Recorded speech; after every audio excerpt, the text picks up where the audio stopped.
تکبیر، نعرہ رسالت، نعرہ رسالت، دونوں بازو بلند کر کے نعرہ حیدری، اس والا سے کرو نعرہ حیدری. رحم اللہ من قرأ الفاتحہ. الحمد للہ رب العالمین الرحمن الرحیم مالک یوم الدین ایاک نعبد و ایاک نستعین اہدنا الصراط المستقیم صراط الذین انعمت علیہم غیر المغضوب علیہم ولا الضالین. بسم اللہ الرحمن الرحیم قل هو اللہ احد اللہ الصمد لم یلد ولم یولد ولم یکن له کفوا احد. بسم اللہ الرحمن الرحیم قل هو اللہ احد اللہ الصمد لم یلد ولم یولد ولم یکن له کفوا احد. بسم اللہ الرحمن الرحیم قل هو اللہ احد اللہ الصمد لم یلد ولم یولد ولم یکن له کفوا احد. اللهم صل على محمد وآل محمد. اعوذ باللہ من الشیطان اللعین الرجیم. بسم اللہ الرحمن الرحیم. الحمد للہ الذي لا يبلغ مدحته القائلون ولا يحصي نعماءه العادون الذي لا يدركه بعد الهمم ولا يناله غوص الفتن. والصلاة والسلام على خير خلقه وأشرف بريته الذي سمي في السماء بأحمد وفي الأرضين بأبي القاسم محمد. اللهم صل على محمد وآل محمد وعلى أهل بيته الطيبين الطاهرين الذين أذهب الله عنهم الرجس وطهرهم تطهيرا.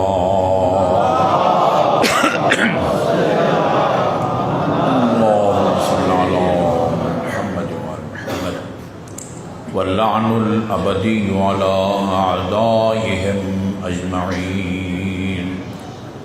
أما بعد فقال الله الحكيم بسم الله الرحمن الرحيم انما انت منذر ولکل قوم ہاد. درود بھیجیے محمد وآل محمد پر.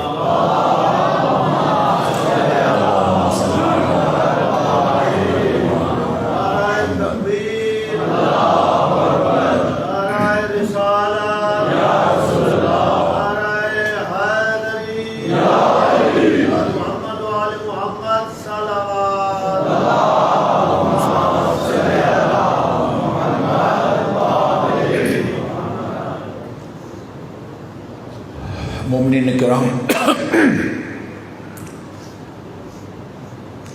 جو لوگ بھی غیب پر ایمان رکھتے ہیں یا دوسرے الفاظ میں آسمانی کتابوں اور آسمانی ادیان کے قائل ہیں، وہ چاہے تورات ہو، انجیل ہو، زبور ہو یا قرآن، جو بھی غیب پر ایمان رکھتا ہے اسے یقین ہے کہ اس دنیا میں دو قسم کی سرگرمیاں جاری ہیں. بعض سرگرمیاں وہ ہیں جو ہمیں نظر آتی ہیں، قابل مشاہدہ ہیں. یہ میری اور آپ کی سرگرمیاں. آپ نے دو دن علماء کرام سے پڑھانے کا پروگرام بنایا، آتے ہیں، آپ سے مخاطب ہوتے ہیں، آپ اپنے گھروں سے آتے ہیں. یہ ہماری سرگرمیاں ہیں جو سب کو نظر آتی ہیں. یہ مارکیٹوں میں یہ لوگ مختلف سرگرمیوں میں یہ چہل پہل، یہ سرگرمی ہمیں نظر آتی ہے.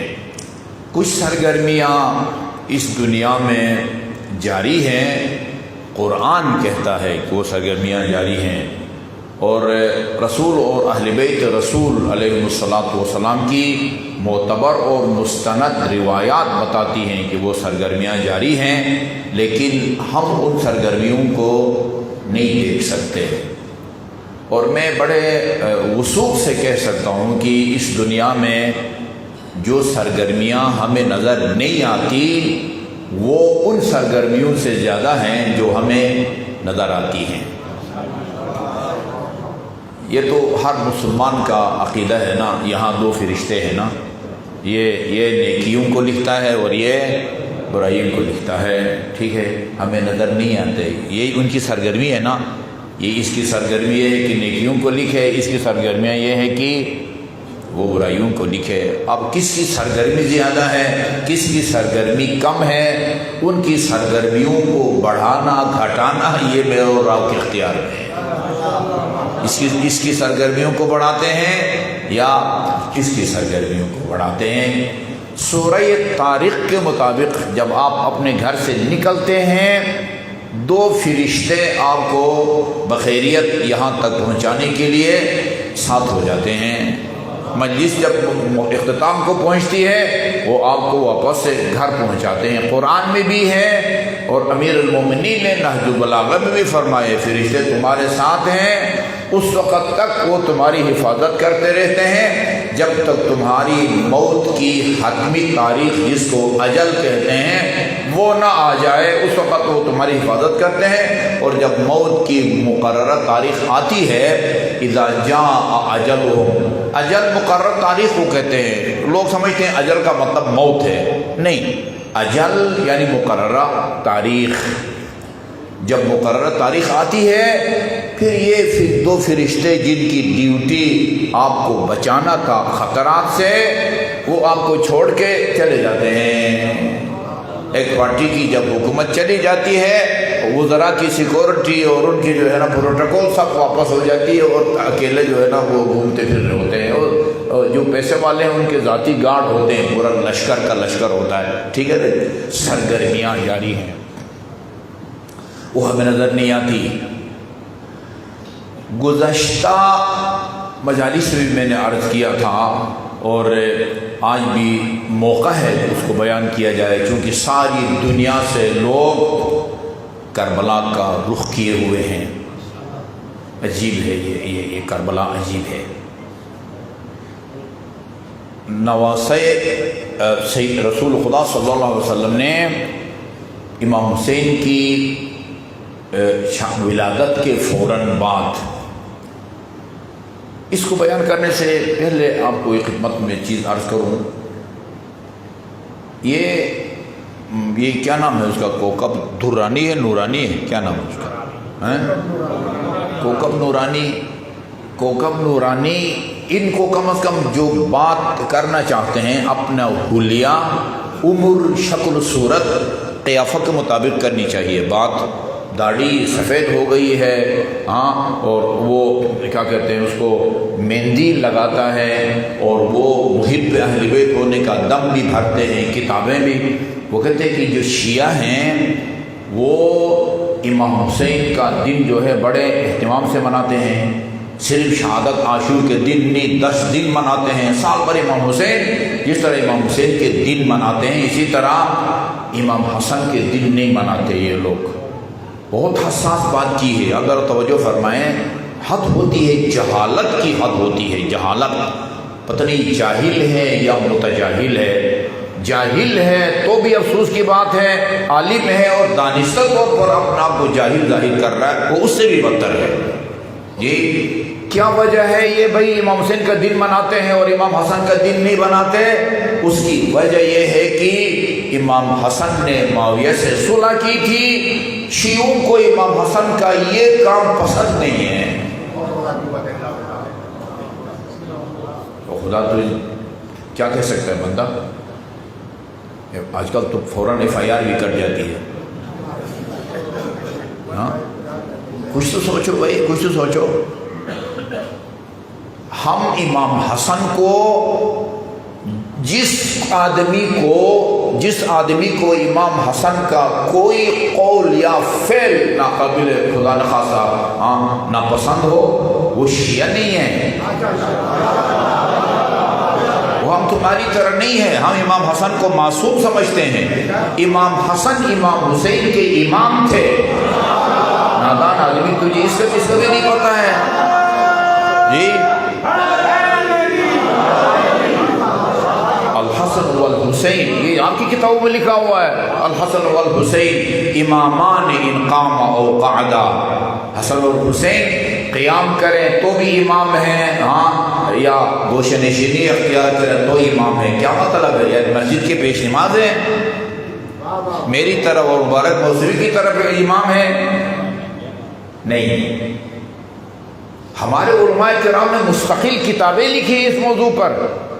صلح الحسن، شیخ مرتضی آل یاسین کی کتاب صلح الحسن اس موضوع پر لکھی گئی بہترین کتابوں میں سے ایک ہے، جس کا ترجمہ رہبر اعظم حفظہ اللہ نے غالباً اپنے ہوئی طالب علمی کی زندگی میں فارسی میں اس کا ترجمہ کیا ہے اور صلح الحسن کے فوائد کو بتایا ہے۔ جی اگر ان شرائط، وہ شرائط جن کی بنیاد پر صلح ہوئی تھی، ان پر اگر عمل ہوتا، اصل یہ واقعہ کربلا پیش نہ آتا، نوبت نہ آتی، نہ یزید آتا، نہ یزید کے خلاف امام کو یہ مقدس قیام کرنا پڑتا۔ بات یہ نہیں ہے۔ مجھے آپ یہ بتائیں کہ امام حسین کی شہادت کی بات نہیں کرتے، امام حسین کی ولادت پر جو عالم ہستی میں خصوصاً فرشتوں میں جو ہلچل مچی اور کوہران بپا ہوا، وہ رسول خدا کی رحلت پر ہوا ہے؟ جی نہیں کوئی ایک سال جب ہمارے کسی مولود کو کی ولادت کو ایک سال گزرتا ہے، بیٹا ہو یا بیٹی، ہم سالگرہ مناتے ہیں نا، سالگرہ مناتے ہیں، ہمارے دوست عزیز بچے کے لیے گفٹ لاتے ہیں، کوئی نقد پیسہ دیتا ہے، کوئی کھلونا لاتا ہے، کوئی سوٹ لاتا ہے، کیک کاٹتے ہیں، خوشیاں مناتے ہیں۔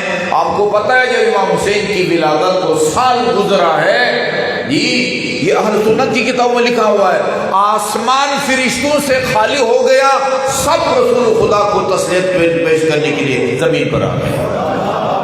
آپ کا کیا خیال ہے؟ یہ فرشتے اپنی مرضی سے آئے تھے؟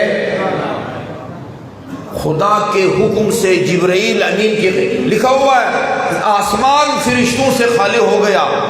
اچھا جی، دوسرا سال پھر کبھی سفر میں آن حضرت سالگرہ کے بجائے وہ برسی مناتے ہیں امام حسین کی، اور کبھی مسجد میں مصائب پڑھتے ہیں اور صحابہ کرام زار زار روتے ہیں۔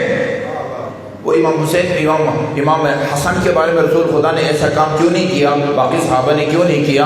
اللہ تعالیٰ نے فرشتوں کے امام حسن کو چھوڑے امیر المومنین رسول خدا، کائنات کی مخلوقات میں سب سے افضل مخلوق اس دنیا سے رحلت ہوتی ہے۔ مجھے بتائیں آسمان کی مچھلیاں اس طرح روئی ہیں جس طرح حسین کی شہادت پر روئی ہیں؟ جی فرشتے اس طرح روئے ہیں؟ مجھے آپ بتائیں، کوئی تاریخ بتائیں کہ جو پتھر اٹھایا گیا ہو وہاں سے ابلتا ہوا خون نظر آئے رسول کی رحلت پر؟ کہیں پڑا ہے؟ یہ حسین ہے، حسین۔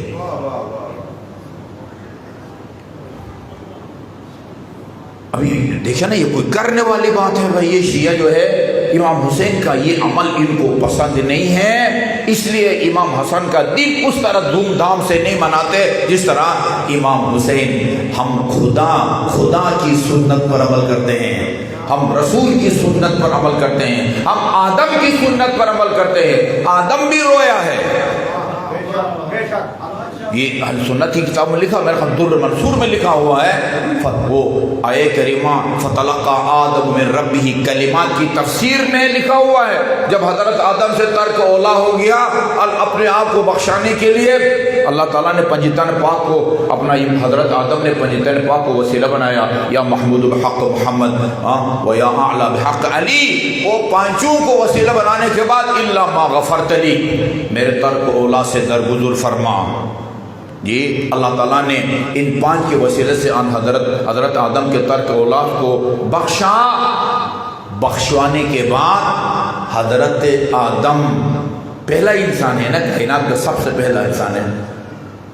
عرض کیا پالنے والے میں نے تیرے حکم سے محمد کا نام لیا، علی کا نام لیا، فاطمہ کا نام لیا، حسن کا نام لیا، ان چار کے نام لینے سے میرے دل پر کوئی اثر نہیں ہوا۔ مالی اذا ذکرت الخامس انکسر قلبی، یہ آخری نام حسین میں تو نے کیا اثر رکھا ہے؟ جیسے کہ میری زبان پر یہ نام جاری ہوا ہے، میرا دل ٹوٹتا گیا ہے، دل۔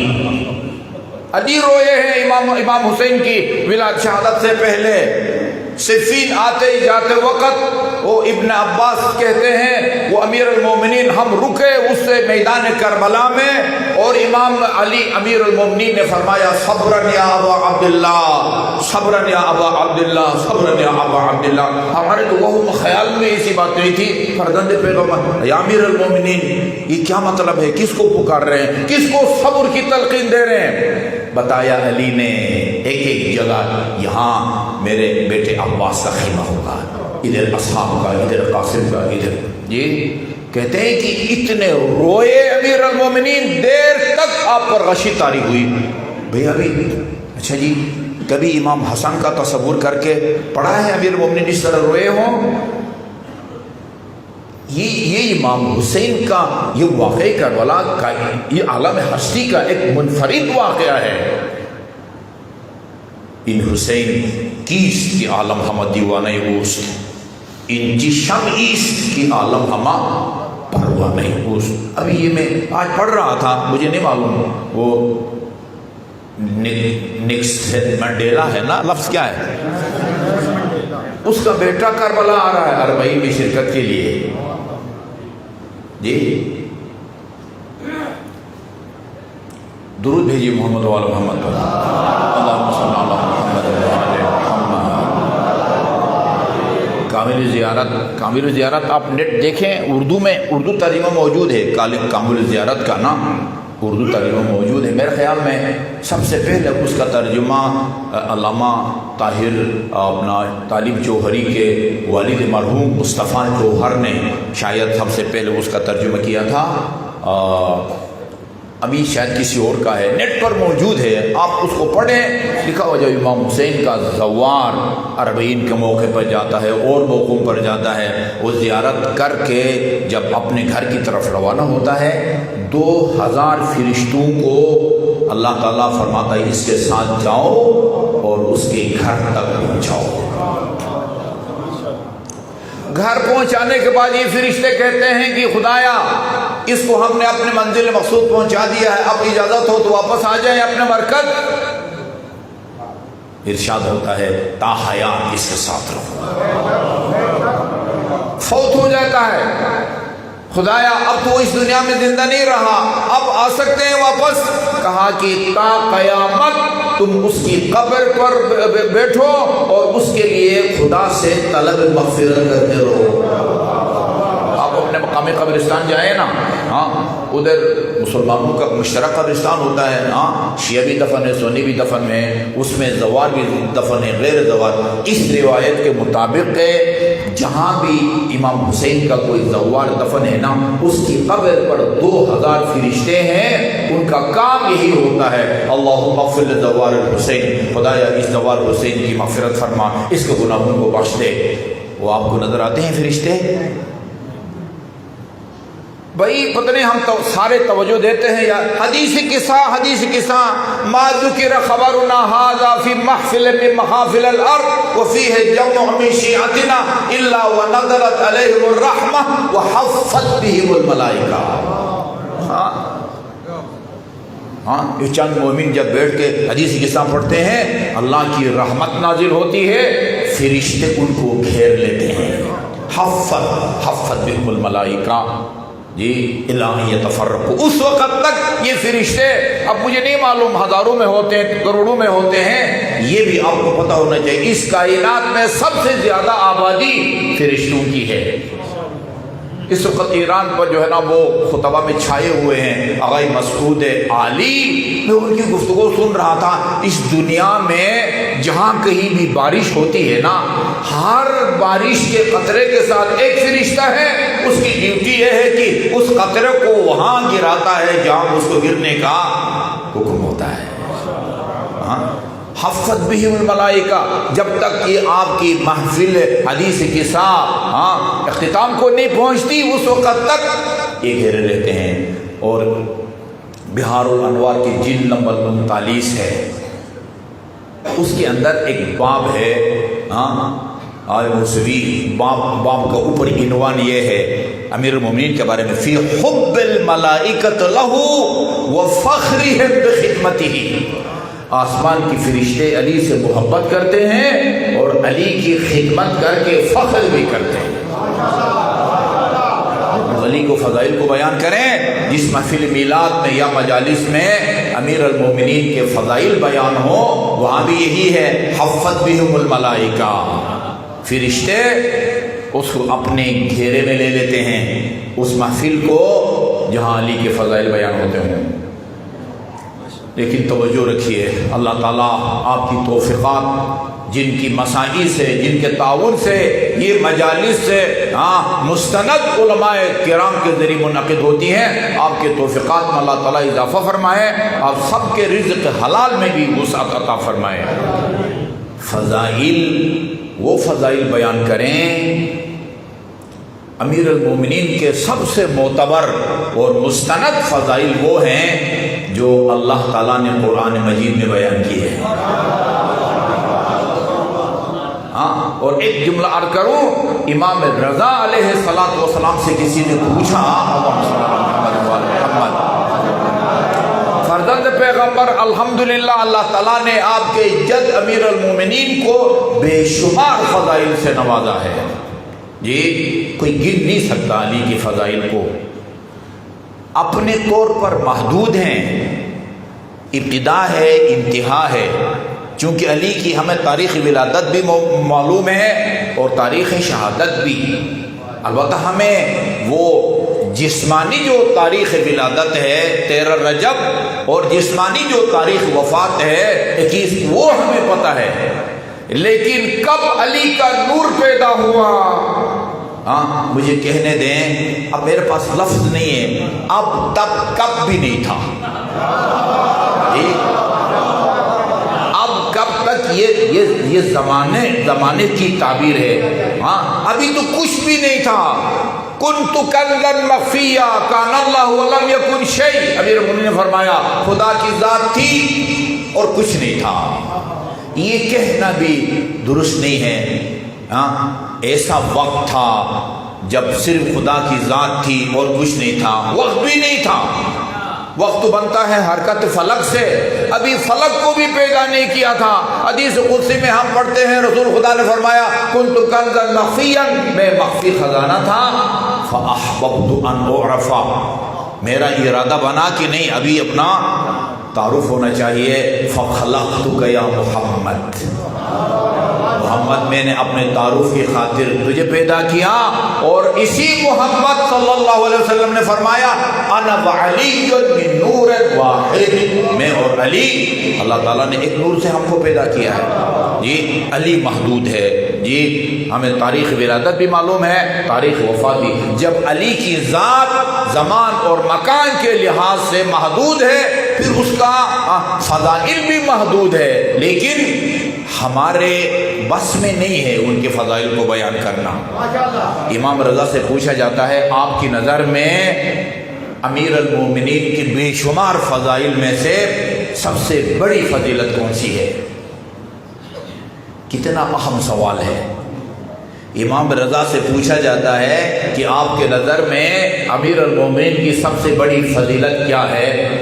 آپ نے امیر المومنین کی جہادی خدمات کو بیان نہیں کیا، رسول خدا کے زمانے میں خیبر، خندق، بدر، حنین، تبوک، ان کا ذکر نہیں کیا، یا رسول خدا کے بعد پتنے وہ نہروان اور صفین جنگی خدمات کو بیان نہیں کیا، آپ کے علمی کمالات کو بیان نہیں کیا، آپ کی سخاوت کی داستانوں کو بیان نہیں کیا، آپ کی عدالت کی داستانوں کو بیان نہیں کیا، جس سے متاثر ہو کے مسیحیوں نے کتابیں لکھی ہیں۔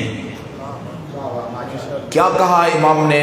فرمایا میری نظر میں، امام رضا کے نظر میں علی کی سب سے بڑی فضیلت وہ ہے جس کو اللہ تعالیٰ نے آیہ مباہلہ میں بیان کیا۔ بس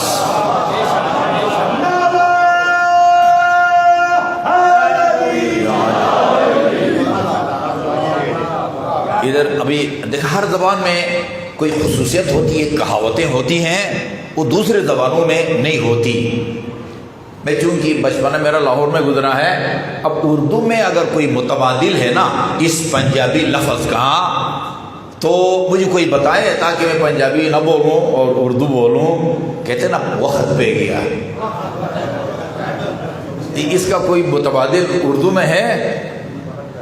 ابھی جیسے کہتے نا آئے، یہ تو ہم اسلامیات کی 5ویں کتاب میں آئے اس کا واقع مباہلہ کا ذکر ہے. یہ لکھا ہے کہ اپنے ساتھ امیر ابناؤنا کی جگہ حسن حسین کو، نساؤنا کی جگہ خاتون جنت کو، اور بہرحال آگے فلان کی جگہ نہیں لکھا ہوا، امیر مومنین کو ساتھ لے کے گئے. لیکن جب ترجمہ کیا ہے تو کہا کہ جو آپ کے استدلال کے باوجود آپ کے دلائل کے زیر بار نہیں آتے اور ہٹ دھرمی پر اتر آتے ہیں، ان سے کہیں کہ آؤ بھائی تم اپنے، توجہ سے سنیے گا، یہ آپ لوگوں کو بتائیں. موجودہ وزیر تعلیم آپ کے شہر کا ہے نا، رانا تنویر کدھر کا ہے؟ پڑھو تنویر، اس کو پکڑیں. اس کو میں نے اس کو بتایا، ان کو بتایا میں نے. اچھا جی، یہ لکھا ہے کہ ان ہستیوں کو ساتھ لے کے گئے، لیکن جب ترجمہ کیا ہے آپ ان سے کہیں فَقُلْ تَعَالُوا نَدْعُوا أَبْنَاءَنَا وَأَبْنَاءَكُمْ، آؤ تم اپنے بیٹوں کو بلاؤ، ہم اپنے بیٹوں کو بلائیں. تم اپنی عورتوں کو بلاؤ، ہم اپنی عورتوں کو بلائیں. آگے حد ہوتی ہے نا، تم خود آؤ اور ہم خود آئیں. تم خود آؤ اور ہم خود آئیں. اچھا، علی کے لیے آیے کریمہ میں کون سا لفظ استعمال ہوا بھائی؟ وہاں میں نے کہا بریلوی، دیوبندی، اہل حدیث کے مدارس کے پرنسپل، کئی مدارس کے بانی اور مؤسس، میں نے کہا آپ مدارس کے پرنسپل ہیں، حضرت آپ کوئی مبتدی طالب علم نہیں ہیں. یہاں میں نے کہا یہ جو آپ نے ترجمہ کیا ہے تم خود آؤ اور ہم خود آئیں، یہ عربی کے کس لفظ کا ترجمہ آؤ ہے؟ قرآن میں کون سا ایسا لفظ ہے کہ جس کا ترجمہ آؤ ہے؟ ادھر آنے کی بات نہیں ہو رہی ہے، سب کو بلانے کی بات ہو رہی ہے. نحن ندعو ابناءنا وابناءکم. اب آواز آپ سمجھیں گے، باقی نہیں سمجھیں گے. انفسنا و انفسکم مفعول ہے، ندعو کے لیے مفعول ہے، اور آپ نے اس کا لازم والا ترجمہ کیا ہے. کس کا یہ ترجمہ ہے؟ پھر میں نے تجویز دی تھی کہ یا ایسا کرو، یہ انفس جو ہے نا نفس کی جمع ہے، آپ کچھ بھی نہ کریں، اس کے جمع کا جو لفظ بنتا ہے تم اپنے نفسوں کو لے آؤ، ہم اپنے نفسوں کو لے آئیں گے. کوئی خرابی نہیں ہے نا بھائی، انفس کا ترجمہ کرو. یا احمد رضا بریلوی نے بڑا اچھا ترجمہ کیا ہے، انصاف سے کہنا چاہیے، انہوں نے ترجمہ کیا ہے تم اپنی جانوں کو بلاؤ، ہم اپنی جانوں کو بلائیں. اپنے عزیز ترین کے لیے کہتے ہیں نا، جان سے بھی زیادہ عزیز ہے یہ، لیکن اس کو ماننے کے لیے تیار نہیں ہیں. کسی نے ترجمہ کیا ہے تم اپنے آپ کو نساء کے جگہ حضرت زہرا علیہ السلام کو لے کے گئے. اگر انفس سے مراد خود رسول خدا ہے، ہم خود آئیں اور تم خود آؤ، پھر علی کو کس کھاتے میں لے کے گئے تھے؟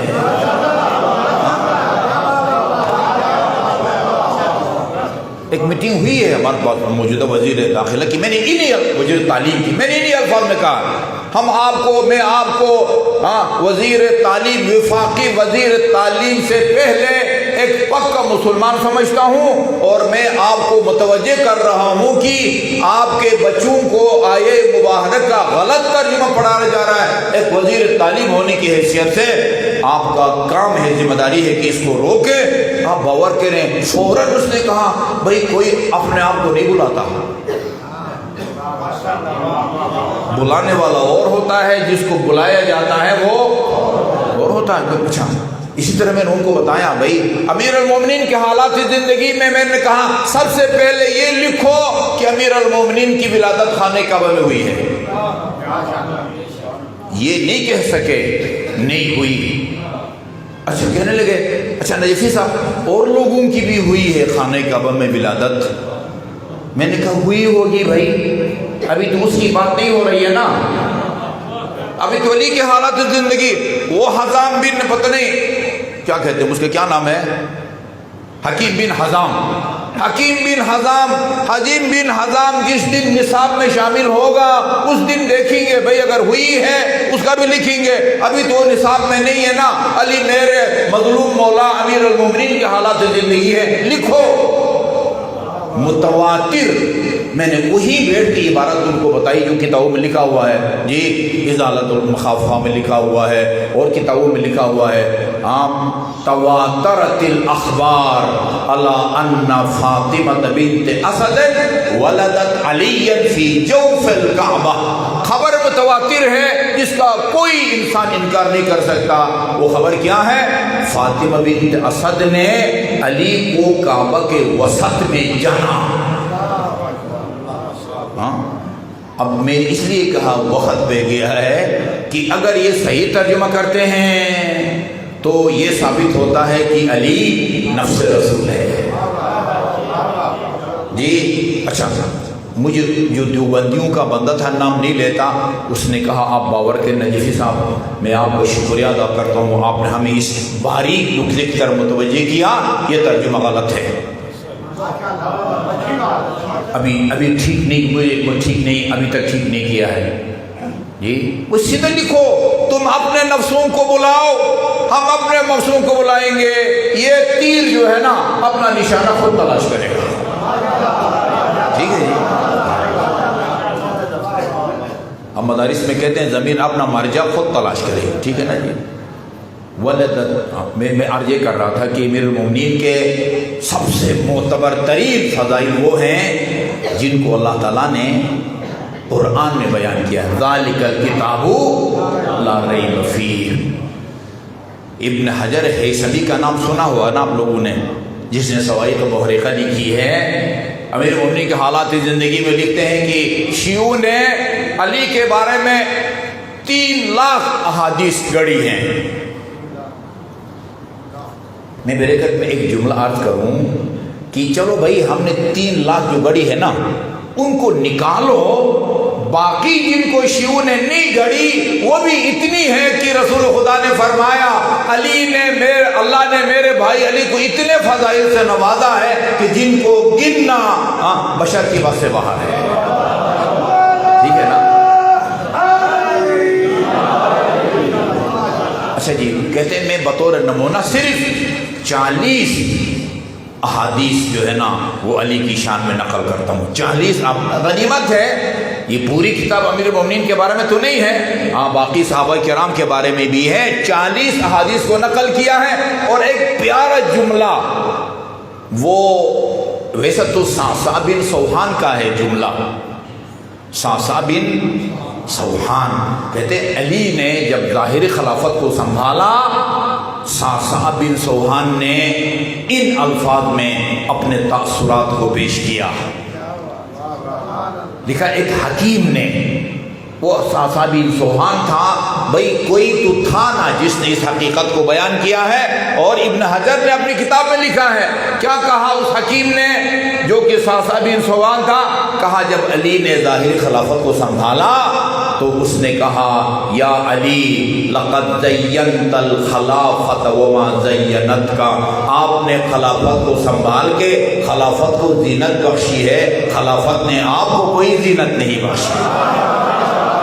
ورفعت الخلافت وما رفعت کا، آپ نے خلافت کو بلند مقام عطا فرمایا ہے، اس کی وجہ سے آپ کا مقام بلند نہیں ہوا۔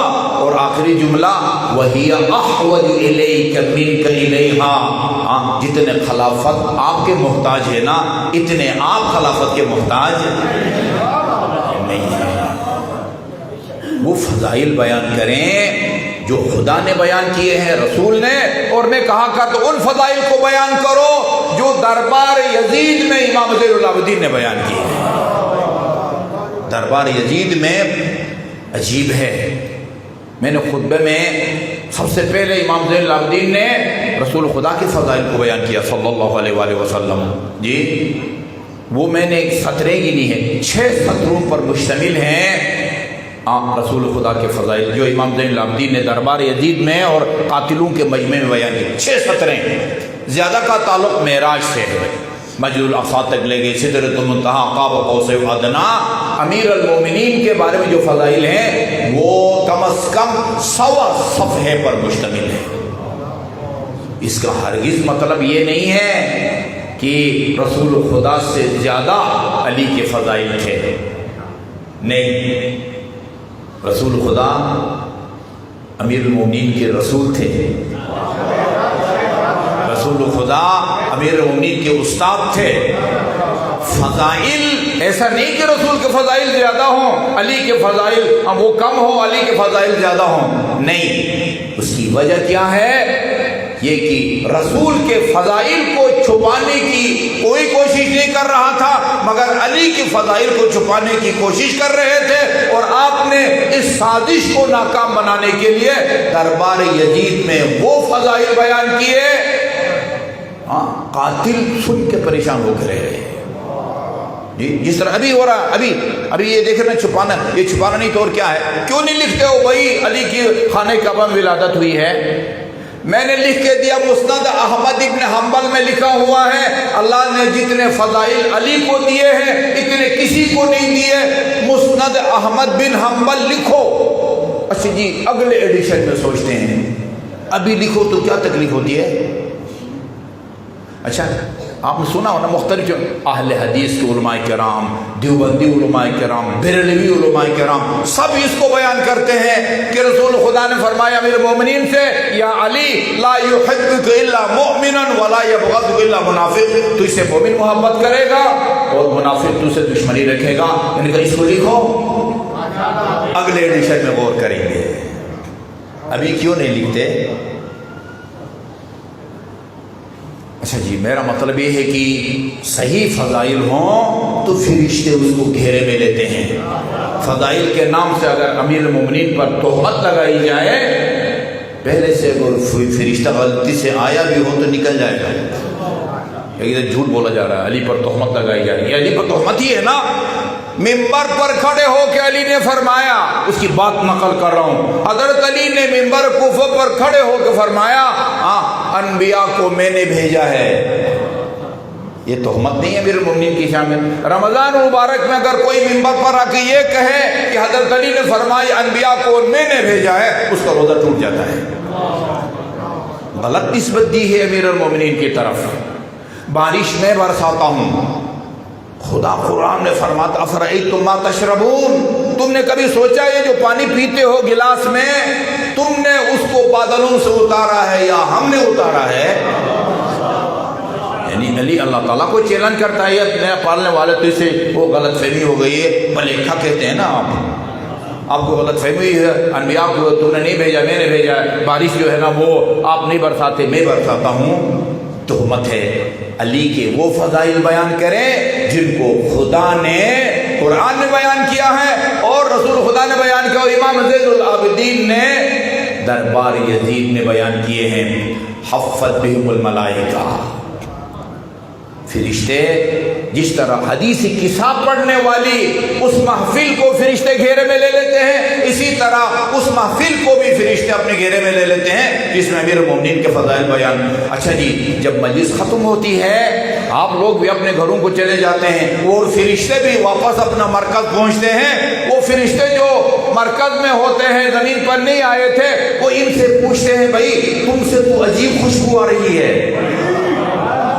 ہم نے اپنی زندگی میں کبھی ایسی خوشبو محسوس نہیں کی، یہ کس پھول یا عطر یا سینٹ کی خوشبو ہے؟ یہ کہتے ہیں یہ کسی پھول کی خوشبو نہیں ہے، یہ اس محفل کی خوشبو ہے جہاں علی کے فضائل بیان ہو رہے تھے۔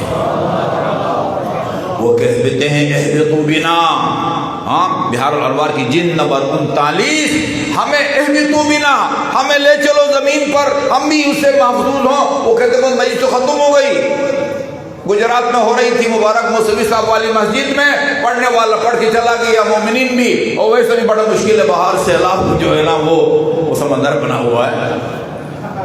وہ کہتے ہیں لے چلو، ابھی تک اس محفل یا امام بارگاہ کی در و دیوار اس خوشبو سے معطر ہوگی جو پھوٹی تھی علی کی فضائل کے ذکر سے۔ اچھا جی، یہ آپ کو نظر آتے ہیں وہ فرشتے ادھر؟ ان کی سرگرمیوں کو آپ دیکھتے ہیں؟ نہیں دیکھتے۔ یزید ولید کے گھر جب رات کو امام حسین کو بلایا گیا اور بیعت کا سوال رکھا گیا، یزید کے لیے بیعت کریں، وہاں آپ نے پہلے اپنا مختصر تعارف کرایا ہے، پھر یزید کا۔ میرا خیال میں یزید کہنے کے بجائے آپ نے یزید کا تعارف نہیں کرایا ہے، یزیدیت کا تعارف کرایا ہے۔ لہذا یزید کا کہنا غلط ہوگا، کیونکہ یزید کے باپ کا نام نہیں لیا۔ یزید کہاں پیدا ہوا ہے؟ یزید کی والدہ کا کیا نام تھا، دادا کا کیا نام تھا، دادی کا، نانا نانی کا، کسی کا ذکر نہیں ہے۔ اس کے افعال کا ذکر ہے، اور اسی کے افعال کردار کو ہم یزیدیت کہتے ہیں۔ ایسا ہے نا؟ کہتے ہیں کہ یہ بھئی تمہیں پتہ ہے تم کس سے وہ بیعت کا مطالبہ کر رہے ہو؟ نحن اہل بیت النبوہ، ہم اہل بیت النبوت ہیں، وہ معدن الرسالہ، رسالت کے ہم کان اور معدن ہیں۔ یہ فضائل کا جملہ ہے سمندر۔ وہ مختلف الملائکہ، مختلف اس جگہ کو کہتے ہیں جہاں آپ روٹین میں آتے جاتے ہیں۔ اس مسجد کے خوش قسمت ہمسایہ جو 3 ٹائم نماز کے لیے آتے ہیں، یہ مسجد ان کے لیے مختلف ہے۔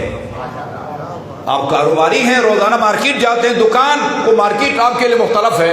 آپ طالب علم ہیں، سکول، کالج، یونیورسٹی کے، یہ تینوں تعلیمی ادارے آپ کے لیے مختلف ہیں۔ وہ آپ نوکری کرتے ہیں سرکاری یا پرائیویٹ دفتر میں، دفتر آپ کے لیے کس کو یہ شرف حاصل ہے مختلف الملائکہ؟ ابھی مسائل بھی شروع نہیں ہوئے، لیکن امام جعفر صادق علیہ السلام کی خدمت میں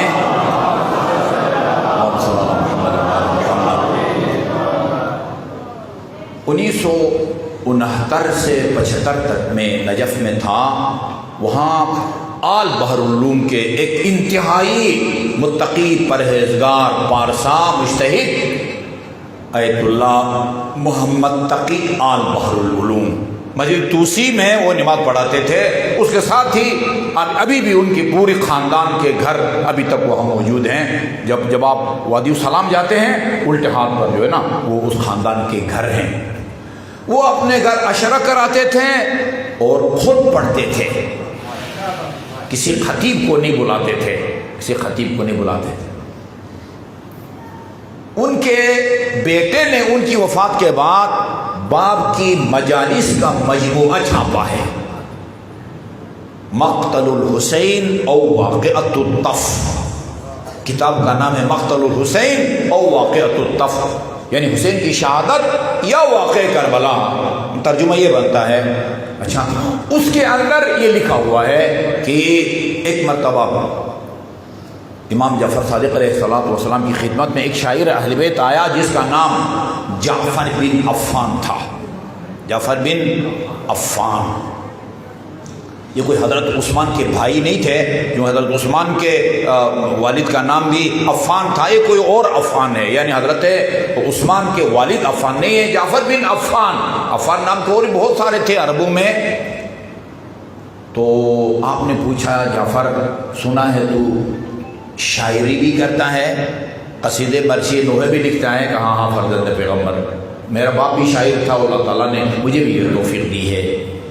اس زمانے میں تو اس طرح امام بارگاہ حسینیہ تعمیر، ایران عراق میں حسینیہ کہتے ہیں، یہاں پر ہم امام بارگاہ کہتے ہیں۔ گلگت بلتستان میں امام بارگاہ کو ماتم سرا کہتے ہیں، یہاں ماتم یوسین زنی کو کہتے ہیں، گلگت بلتستان میں مجلس کو ماتم کہتے ہیں، عربی میں بھی لہذا ماتم سرا کہا جاتا ہے۔ اس زمانے میں کوئی ماتم سرا لوگ تعمیر نہیں کرتے تھے۔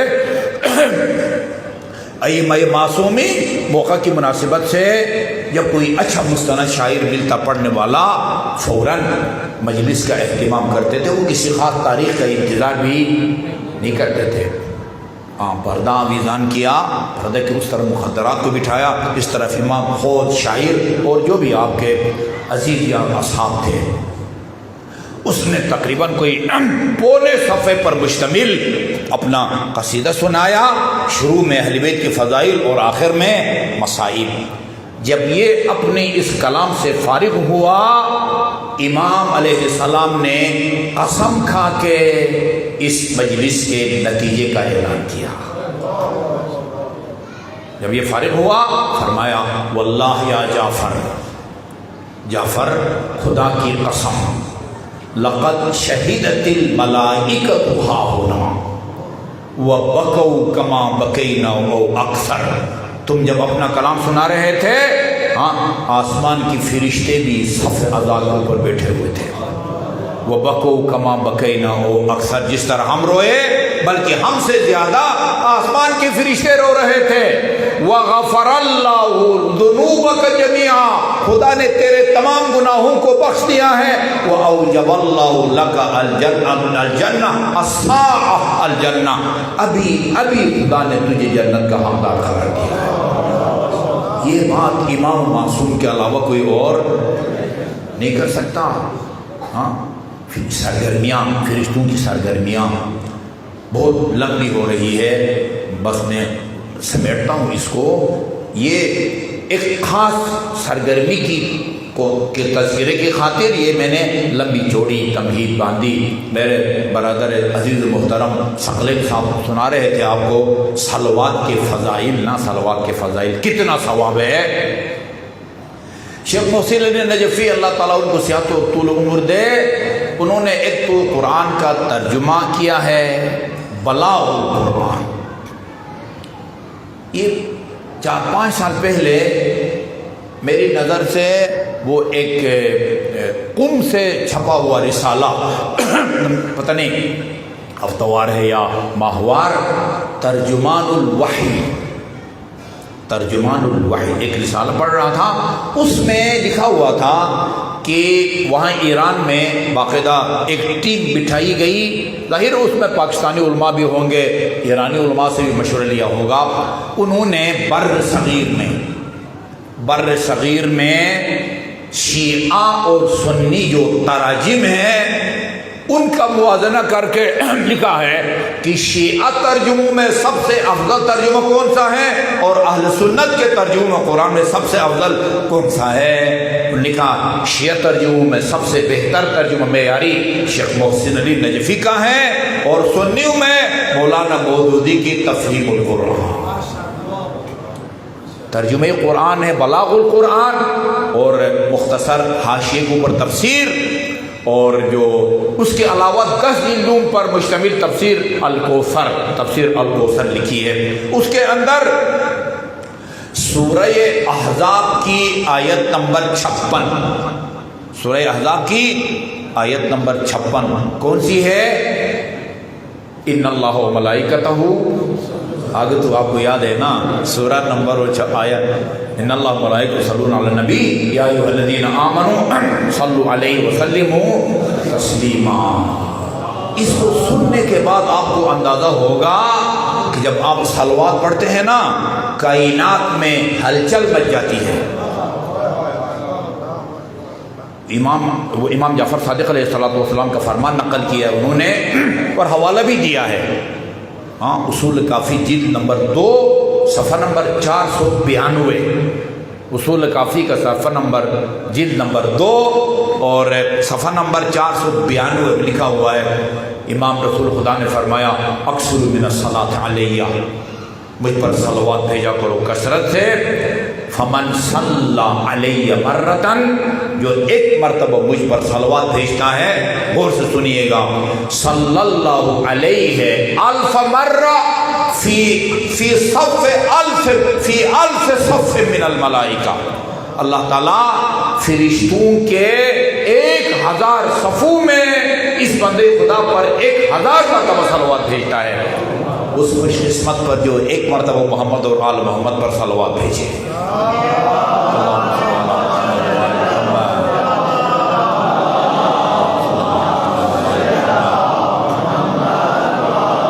خدا کی مخلوقات یعنی ہم نے جن کا نام سنا ہوا ہے وہ 5-6 ہیں: جمادات، پتھر، مٹی، ڈھیلا وغیرہ، نباتات، درخت، ٹھیک ہے جی، درخت میں پھلدار درخت، جنگلی درخت، پھول وغیرہ یہ اس میں آ گئے، حیوانات، یہ مال مویشی، چرندے، پرندے، کیڑے مکوڑے، یہ سب حیوانات میں آتے ہیں، انسان، جنات اور فرشتے۔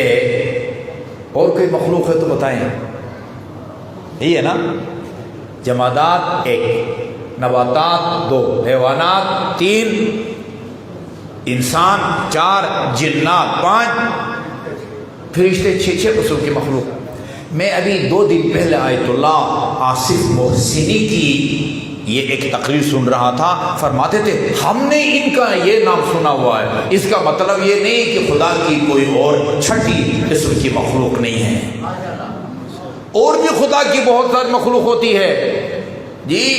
اس کے بعد فرمایا، پھر یہ فرمایا جب آپ ایک مرتبہ صلوات بھیجتے ہیں صلی علیہ مرتن، اللہ تعالیٰ فرشتوں کے 1000 صفوں میں 1000 مرتبہ صلوات بھیجتا ہے۔ اس کے بعد فرمایا وما خلق اللہ من شیء الا صلی علیہ بصلاۃ اللہ وصلاۃ ملائکتہ۔ اور خدا کی تمام مخلوقات میں کم از کم جمادات، نباتات، حیوانات، انسان، جنات اور فرشتے، یہ سب کے سب خدا اور فرشتوں کے صلوات کی وجہ سے یہ سب کے سب مخلوق اس خوش قسمت مومن پر صلوات بھیجتی ہے جو ایک مرتبہ محمد اور آل محمد پر صلوات بھیجی ہے۔ اللہم صلی علی محمد وآل محمد۔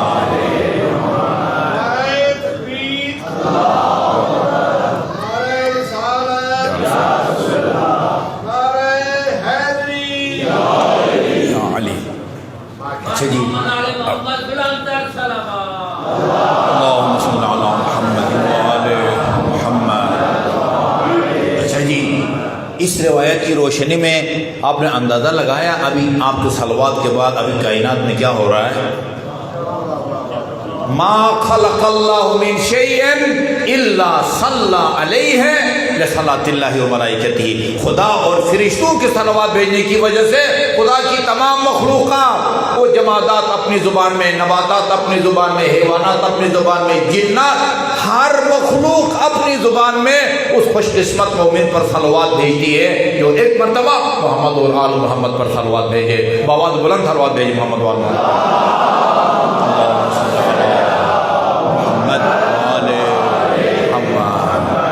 گھنٹہ ہو گیا۔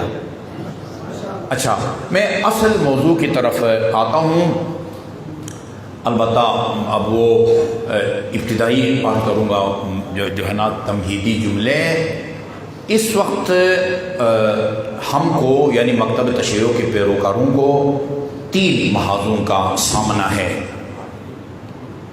ایک محاذ بے بنیاد پروپیگنڈا کرنے والوں کا محاذ ہے، 100% بے بنیاد۔ ابھی ایک بندہ بھی سوشل میڈیا پر بہت چھا رہا ہے، پتہ نہیں آپ ان کی وہ ویڈیو سن رہے ہیں نہیں سن رہے، مختلف شیعہ اور اہل سنت علماء کے یعنی عقائد کے حساس موضوعات پر ان سے انٹرویو لے رہا ہے۔ مفتی فضل ہمدرد جی، کس نے سنا ہے؟ اسی نے کہا جی جلدی جلدی سنیں، میرا نہیں خیال کہ وہ زیادہ دن زندہ رہے گا بندہ۔ ہاں لگ چکا ہے یار، رافضی کا الزام لگ چکا ہے اس بیچارے پر نا۔ وہ بتا رہا تھا کہ مدارس کے اندر یوں سمجھے کہ کورس کرایا جاتا ہے شیعوں پر الزامات و تہمتوں کا۔ 10 چیزیں تو وہ لکھ کے لایا تھا، 10 چیزیں وہاں یہ کیا جاتا ہے، شیعہ یہ کرتے ہیں، یہ کرتے ہیں، یہ علی کو خدا مانتے ہیں، پتہ نہیں عاشور کے دن شربت میں پتہ نہیں خون اور نا معذرت کے ساتھ ذوالجناح کا پیشاب ملاتے ہیں تاکہ کوئی پیے تو وہ شیعہ ہو جائے، شام غریبان کو یہ کرتے ہیں، وہ پتہ نہیں کیا کیا کیا کرتے ہیں۔ 10 چیزوں کا نام لیا، 10 یہ تو اس نے لیا ہے۔ کتابوں کے اندر جو الزامات لگتے ہیں، کتابوں کے اندر العقد الفرید 6 یا 7 جلدیں ہیں، اس کے اندر لکھا ہوا ہے یہ شیعہ ہیں عشرہ مبشرہ، وہ 10 صحابہ کرام جن کو رسول خدا نے دنیا میں زندگی میں جنت کی بشارت دی تھی، ان 10 سے یہ شیعہ نفرت کرتے ہیں اور ان سے دشمنی رکھتے ہیں، اور ان 10 صحابہ کرام سے دشمنی کی وجہ سے 10 کی جو عدد ہے نا، عدد فگر، اس سے بھی نفرت کرتے ہیں۔ یہ جب کوئی گھر بناتے ہیں، مسجد بناتے ہیں، امامبارگاہ بناتے ہیں یا ہسپتال، اس کے پلر خاص خیال رکھتے ہیں کہ 10 نہ ہوں، صرف ان 10 صحابہ کرام سے دشمنی کی وجہ سے۔ آگے اچھا یہ جب گنتی کرتے ہیں نا، بیٹے 1 2 بولو ذرا، گنو بھائی، 1 2 3 گنتی، 1 2 3 4 5 6 7 8 9 10۔ یہ دیکھو کہتے ہیں جب گنتی کرتے ہیں نا 1 2 3 4 5 6 7 8 9 کے بعد 10 نہیں کہتے، ان 10 صحابہ کرام سے دشمنی کی وجہ سے 9 جمع 1 کہتے ہیں۔ وہ خدا کا خوف نہیں تو کم از کم شرم حیا کرو بھائی۔ ہاں وہ کون تھا، سیالکوٹ کا ہے نا، وہ کہتے ہیں یار شرم کیوں، کوئی حیا ہوتی ہے، ہاں کوئی شرم ہوتی ہے، خواجہ صاحب کا جملہ ہے نا، کوئی شرم ہوتی ہے، خدا کا خوف نہیں تو شرم حیا کرو بھائی۔ وہ کب تک تمہارا یہ من گھڑت الزام چھپا رہے گا؟ ایک طولانی فہرست آپ کو سنا سکتا ہوں کہ، اور آپ یہ نہ سمجھے کہ اس کا کوئی اثر نہیں ہوتا۔ پروپیگنڈا آپ نے سنا ہے نا، جب 21 رمضان کو امیر المومنین شہید کیے گئے، لوگوں نے پوچھا کدھر شہید ہوئے، کس جنگ میں شہید ہوئے؟ کہا مسجد کوفہ میں۔ کہا کہ وہ تو نماز نہیں پڑھتے تھے، ادھر کیا لینے گئے تھے؟ یہ پروپیگنڈا کا نتیجہ ہوتا ہے۔ یہ بڑا زبردست مقولہ ہے، زبان خلق کو نقارِ خدا سمجھو۔ نوشتہ دیوار، میری سب سے چھوٹی بچی پتہ نہیں 5ویں میں پتہ نہیں 6ٹھی میں تھی، کہا وہ اس میں کلاس میں بات ہو گئی، اس نے کہا میں شیعہ ہوں، اور اس کی کلاس پھر بچیوں نے کہا کہ شیعہ کافر ہوتے ہیں۔ اس نے کہا کیوں کافر ہوتے ہیں؟ کہا کہ میں نے آج دیوار پر دیکھا ہے۔ آپ کے لیے ناکافی ہے، اس بچی کے لیے کافی ہے، نوشتہ دیوار کافی ہے۔ ہاں وہ تو دلائل نہیں مانگتی شیعوں کا کیا عقیدہ ہے، بس دیوار پر لکھ دیا، اسی کو نوشتہ ہے، وہ اور سمجھتے ہیں۔ پروپیگنڈا کا میڈیا، ہاں جس کو اٹھانا چاہے اٹھاتا ہے، جس کو دبانا چاہے۔ ابھی مختلف ایشوز کو دیکھیں نا، ایک مثال، وہ چند مہینے پہلے social media, print media, electronic media, تمام اخبارات کا موضوع بنا ہوا تھا دعا زہرا۔ ابھی کچھ بھی نہیں ہے۔ اور پھر بین الاقوامی جن کے ہاتھ میں، جن اداروں کے ہاتھ میں یہ پروپیگنڈے ہیں نا، وہ کبھی ہم ان کو نظر انداز نہیں کر سکتے۔ اور میں سمجھتا ہوں اللہ اس کو اپنے حفظ و امان میں رکھے۔ آج تک جس انداز سے یہ ہمارا دفاع کر رہا ہے بندے خدا، حقائق بیان کرتا ہے، یہ بھی الزام ہے، یہ بھی الزام ہے، یہ بھی الزام ہے، جھوٹ ہے۔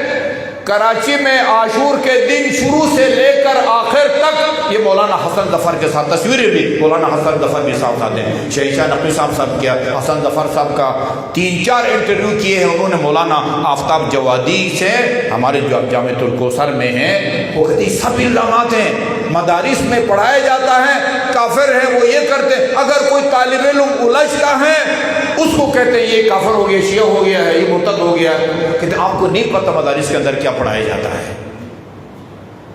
سنیے اس کو، سنیے جی۔ یہ پہلا محاذ ہے نا ہمارے خلاف بے بنیاد پروپیگنڈا، اس کا بھی مناسب طریقے سے ہم کو دفاع کرنا چاہیے کہ بھئی یہ الزامات ہیں، شیعہ ان چیزوں کے قائل نہیں ہیں۔ دوسرا جو محاذ ہے، یہ اپنے غیر ذمہ دار افراد کا منبر پر آ کے، یہ آخری جو محاذ ہے نا، آخری محاذ، وہ علمی لحاظ سے یہ ثابت کرتے ہم کرے کہ رسول خدا کے بعد پہلا خلیفہ بلا فصل علی تھا، اور اہل سنت برادران ان کے ہاں پہلا خلیفہ حضرت ابوبکر تھے۔ ایک یہ محاذ ہے، اس محاذ پر ہم کو کوئی مشکل پیش نہیں آتی۔ جو مشکل محاذ ہے نا وہ یہ پہلے 2 محاذ ہیں۔ باقی گفتگو انشاءاللہ میں کل عرض کروں گا کہ اسٹیج پر کیا ہو رہا ہے جو نہیں ہونا چاہیے اور کیا نہیں ہوتا جو ہونا چاہیے. کیا بیان ہونا چاہیے یہاں سے جو نہیں ہوتا اور کیا کچھ بیان ہوتا ہے جو کہ بیان نہیں ہونا چاہیے، جو سراسر قرآن اور اہل بیت کے خلاف ہے. انی تارک فیکم الثقلین کتاب اللہ و عترتی. وہ ایک نئی کلپ میں نے وہ دیکھی ہے، وہ ایک بندہ کہتا ہے، اس کا نام پتہ نہیں لوں یا نہ لوں، وہ کہتے ہیں کہ یہ جو ہے نا کتاب اللہ و عترتی، قرآن سے تمسک کا مطلب اور ہے، اہل بیت سے تمسک کا مطلب اور ہے. قرآن سے تمسک کا مطلب اپنے دین کو قرآن سے لو، اہل بیت سے تمسک کا مطلب کیا ہے؟ اہل بیت سے محبت کرو، پیار کرو، احترام کرو. وہ خدا کے بندے سوچو اس میں کیا لکھا ہوا ہے، جب تک قرآن اور اہل بیت سے تمسک رہو گے ہرگز گمراہ نہ ہوگے. صرف محبت کرنے سے بندہ گمراہی سے بچ جاتا ہے. کتنے آپ کو غیر مسلم دکھاؤں جو اہل بیت سے محبت کرتے ہیں، ان کو اہل بیت کی محبت نے کیوں نہیں گمراہی سے بچایا؟ کتنے میں آپ کو عیسائی دکھاؤں جو اہل بیت سے محبت کرتے ہیں لیکن گمراہ ہیں؟ کیا خیال ہے جو ہمارے نبی کی نبوت کا منکر ہے وہ ہدایت یافتہ ہے یا گمراہ ہے؟ ابھی میرے خیال میں زندہ ہے لبنان میں ایک سلمان قطانی مسیحی مورخ ہے، 25 کتابیں لکھی ہے اہل بیت کی شان میں. اس کو تو آپ کا کیا خیال ہے جو 25 کتابیں لکھتا ہے اہل بیت کی شان میں، اس کے دل میں اہل بیت کی دشمنی ہے؟ محبت ہے، لیکن کیا وہ گمراہ ہے یا ہدایت یافتہ ہے؟ گمراہ ہے. جب رسول خدا کی نبوت کو نہیں مانتا یہ پھر آگے اگلے مراحل کی تو نوبت ہی نہیں آتی. اس کی ایک کتاب لکھی ہے الامام علی نبراس و متراس. علی کی شان میں کتاب لکھنے کا مقابلہ ہوتا ہے. اس کی کتاب جو ہے لکھنے والے کو وہ فرسٹ پوزیشن کا انعام ملتا ہے. کیا خیال ہے اس کے دل میں علی کی محبت تھی یا نہیں تھی؟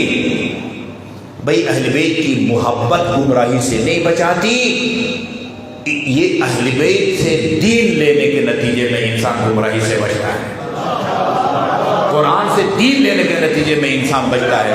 جی درود بھیجیے محمد و آل محمد پر. اللہم صلی علی محمد و آل محمد.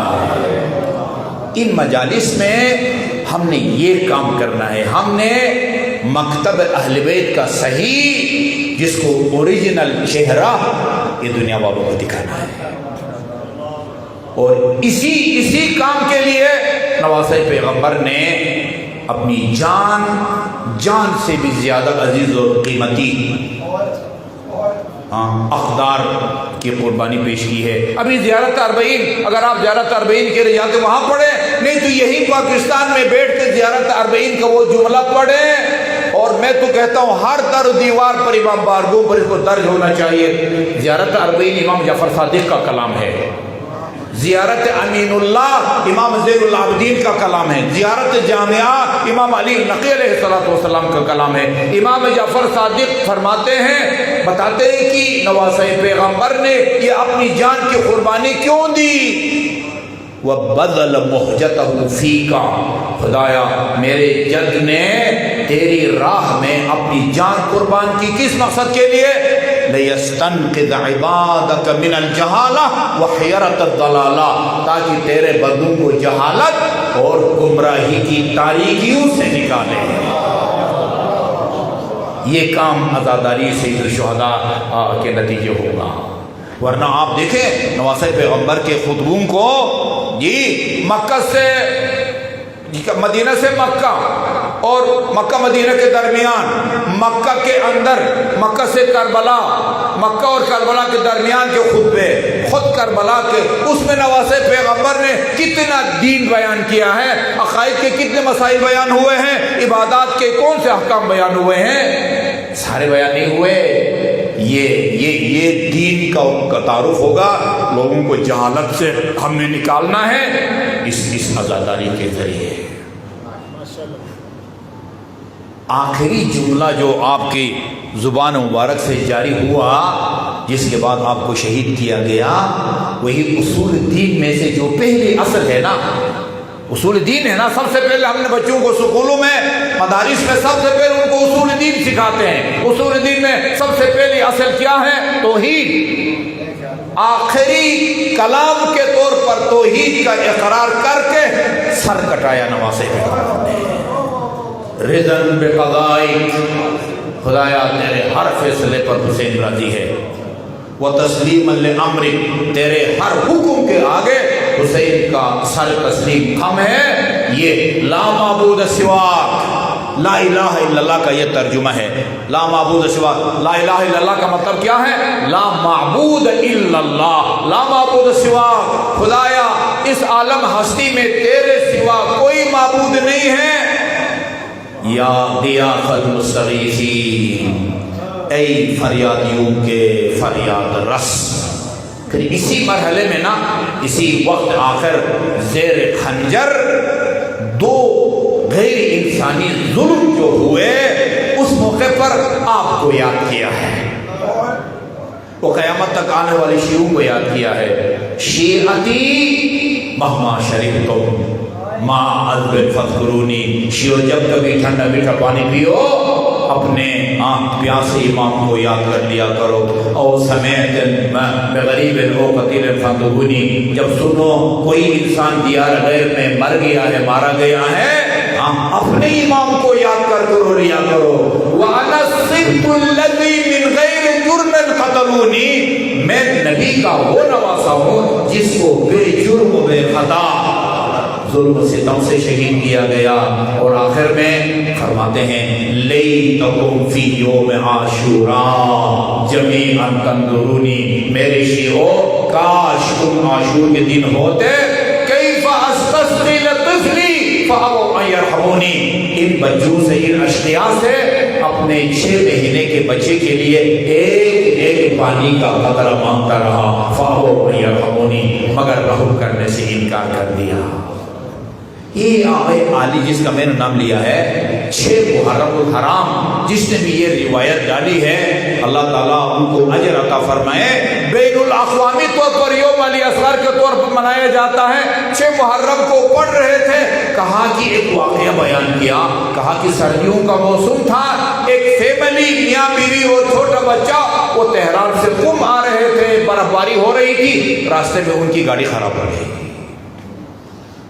یہ باہر نکلے، ہاتھ دیا، ہاں کوئی جو ہے نا وہ گاڑی رکتی نہیں ہے، جو بھی گاڑیاں تہران سے قم جا رہی تھی، تقریباً 15 منٹ وہ کھڑے رہے اور کسی نے گاڑی نہیں روکی۔ ماں نے بچے سے کہا، بچے کی ماں نے اپنے میاں سے کہا کہ سردی کی وجہ سے ابھی اس بچے کا بدن ٹھنڈا ہو رہا ہے، کچھ کریں۔ کہا کہ جو میں کر سکتا ہوں میں کر رہا ہوں۔ تجویز اس کے ذہن میں آئی، وہ شیشہ کو کھٹکھٹایا، کہا کہ بچے کو میرے ہاتھ میں دے دو، بچے کو میرے ہاتھ میں دے دو۔ کہا باہر تو زیادہ سردی ہے، کہا نہیں باہر زیادہ ہمیں رکنا نہیں پڑے گا۔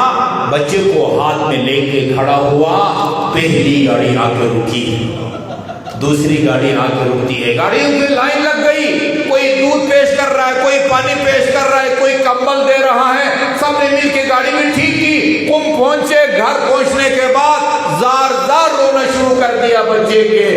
باپ نے، ماں نے پوچھا اب کیوں رو رہے ہیں؟ فرمایا دیکھو یہ آنے والوں میں سے کوئی بھی ہم کو جانتا نہیں تھا، یہ انقلاب دشمن ہے، انقلابی ہے، دیندار ہے، بے دین ہے، لیکن جیسے ہی بچے کو دیکھا سب نے گاڑیاں روکی، کسی نے دودھ پیش کیا، کسی نے کمبل پیش کیا۔ نہ جانے میرے آقا کے دل پر کیا گزری ہوگی۔ یہی فرمایا تھا نا، اما ترونہ کیف یتلظی من العطش تلظی، اگر آپ نے کسی کو مچھلی کا شکار کرتے ہوئے دیکھا ہو، مچھلی کو جب باہر نکالا جاتا ہے اس میں بھی طاقت ہوتی، اچھلتی ہے، زمین سے اٹھتی ہے، پھر گرتی ہے، اور جب طاقت ختم ہو جاتی ہے ایک ہی جگہ تڑپتی رہتی ہے، اور طاقت کم ہوتی ہے وہ دم کو ہلاتی ہے، اور جب اتنی بھی طاقت نہیں رہتی پھر وہ کبھی اپنے لبوں کو کھولتی ہے اور کبھی لبوں کو بند کرتی ہے. اس کا حق کیفیت کو تلظا کہا جاتا ہے. فرماتے ہیں اما ترونه کیف یتلظا من العطش. ہاں اے قوم جفاکار, نہیں دیکھتے ابھی اس بچے میں تڑپنے کی بھی طاقت بھی ختم ہو گئی ہے. یہ پیاس کی وجہ سے کبھی اپنے منہ کو لبوں کو کھولتا ہے, کبھی لبوں کو بند کرتا ہے. تم اگر یہ سمجھتے ہو بچے کے بہانے سے حسین خود پانی پینا چاہتا ہے, میں بچے کو گھر ریت پر لٹا دیتا ہوں, تم خود اپنے ہاتھ سے اس کے حلق میں پانی کے چند قطرے ڈالو. یہ سننا تھا. عمر سعد نے حرملہ سے کہا اقطع کلام الحسین, حسین کے کلام کو قطع کر دے. میں مجالس میں ایک جملہ عرض کر رہا ہوں عزادارو, عمر سعد کے سپاہیوں کے ترکش میں جس میں تیروں کو رکھا جاتا ہے, سب سے چھوٹا تیر اگر چلایا جاتا نا اس بچے کی شہادت کے لیے کافی تھا. لیکن اس ظالم نے تیر سے شعبہ سے حلق اصغر کو نشانہ بنایا. حلق اصغر اتنا نازک تھا اور تیر اتنا بڑا. روایت کہتی ہے فَذَبَحَهُ مِنَ الْأُذْنِ إِلَى الْأُذْنِ, اس تیر نے ایک کان سے دوسرے کان تک بچے کو ذبح کر دیا.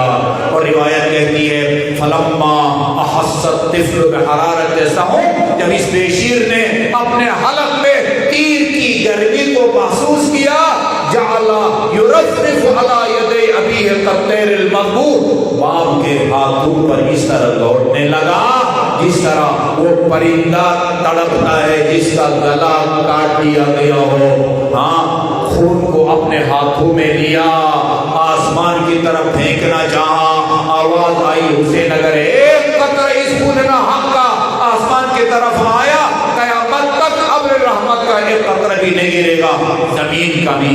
امام محمد باقر فرماتے ہیں میرے جد نے یہ آسمان کی طرف پھینکا اور باقی خون سے وہ اپنے چہرے پر مل دیا اور فرمایا ہاں کذا القا جدی رسول اللہ, میں اسی حالت میں نانا کے پاس جاؤں گا.